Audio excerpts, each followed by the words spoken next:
देखिए, आज का जो वीडियो है वो है यहाँ पर संख्या पद्धति है, प्रश्नावली 1.6 और उसका हम पहला क्वेश्चन करेंगे। क्या है? ज्ञात कीजिए। क्या करना है यहाँ पे? आपको ज्ञात करना है। तो देखो यहाँ पे आपको दे रखा है 64 की घात 1/2। 64 की घात 1/2 आपको दे रखा है। तो इसको सरल कैसे करना है, यानी कुल मिला के ये जो घात है ना, इसको हटानी है। तो आपको घात को देखना है। तो यहाँ पे घात क्या है? घात है 1/2। क्या है? 1/2 है। तो अब यहाँ पे देखो 64 को मैं क्या लिख सकता हूं? तो 64 का आप क्या करो, अभाज्य गुणनखंड कर दो। 2 का भाग दिया 32 बार, फिर 2 का भाग दिया यहाँ पे, ठीक है, यहाँ पर 16 बार, फिर 2 का भाग दिया 4 बार, फिर 8 बार, फिर यहाँ पे 2 का भाग दिया यहाँ पे 4 बार, फिर 2 का दिया 2 बार, फिर 2 का दिया 1 बार। अब इसको 64 को जो उसकी घात 2 बनानी है, तो यहाँ पे मैं क्या लिख सकता हूं? 8 × 8 लिख सकता हूं या नहीं लिख सकता हूं? यानी 64 की जगह लिख सकता हूं 8 की घात 2, ठीक है। और इसकी भी घात कितनी है? 1/2 है। 64 की जगह मैंने लिख दिया 8 की घात 2 और उसकी घात कितनी है? 1/2। अब आपने एक सूत्र पढ़ा होगा। कौन सा सूत्र?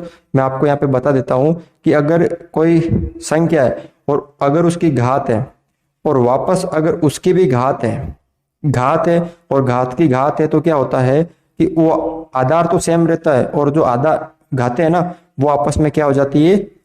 गुणा हो जाती है। तो इसमें वही करना है, इन दोनों का क्या करना है? गुणा करना है। तो 8 2 × 1/2, 8, ये 2 से 2 कट गया, पीछे क्या बचा यहाँ पे? 8 और इसकी घात 1। तो इसको हम ऐसे लिख सकते हैं ना कि 8 की घात 1 यानी 8। तो इसका उत्तर कितना होगा? 8 होगा। इसमें देखो 32 की घात कितनी है? 1/5 है। तो हम 32 को क्या लिख सकते हैं? तो यहाँ पे देखो मैंने कर रखा है, तो 1 2 3 4 5, यानी 32 को मैं लिख सकता हूं 2 की घात 5। लिख सकता हूं या नहीं लिख सकता हूं? अब मैंने यहाँ पे 5 क्यों लिखे? क्योंकि यहाँ पे नीचे घात में कितने हैं? 5। जितने यहाँ पे हर में होना उतनी आपको घात बनानी है। और इसकी वापस घात कितनी है? 1/5। 32 की जगह मैंने लिख दिया 2 की घात 5 और इस 2 की घात 5 32 की जगह लिख दिया और इसकी घात 1/5 है। अब वही सूत्र लगेगा ये वाला, तो इन दोनों को गुणा कर देंगे। तो 2 और घात जो है 5 × 1/5, 5 × 1/5, 5 से 5 कट जाएगा, पीछे कितना बचेगा? 2 की घात 1 यानी 2। तो इसका आंसर कितना आ जाएगा? 2 आ जाएगा। इसमें देखो आप ये वाला क्वेश्चन, अब 125 है और इसमें घात कितनी है? 3। तो आपको 3 बनानी है। तो 125 को मैं क्या लिख सकता हूं? तो इसके क्या करो आप? अब बस ये गुणनखंड कर दो। 5 का भाग दिया 25 बार, फिर 5 का भाग दिया 5 बार, फिर 5 का भाग दिया 1 बार। तो मैं 125 को लिख सकता हूं ना 5 × 5 × 5। तो 5 की घात 3 मैंने लिख दिया 125 की जगह और उसकी घात भी कितनी है? 1/3 है।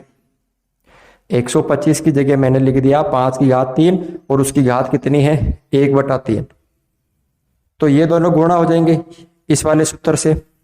तो 5 की घात 3 × 1/3, इन दोनों को मैंने गुणा कर दिया तो 3 से 3 कट जाएगा। तो यहाँ पे क्या बचेगा? 5। क्या बचेगा यहाँ पे? 5 और उसकी घात 1 यानी 5। इसका क्या होगा? उत्तर होगा। ठीक है। तो इस तरह से आपको क्या करना है? ये क्वेश्चन सरल करना है। तो आज के वीडियो में बस ये एक क्वेश्चन था। अगर वीडियो अच्छा लगा तो वीडियो को लाइक जरूर करें।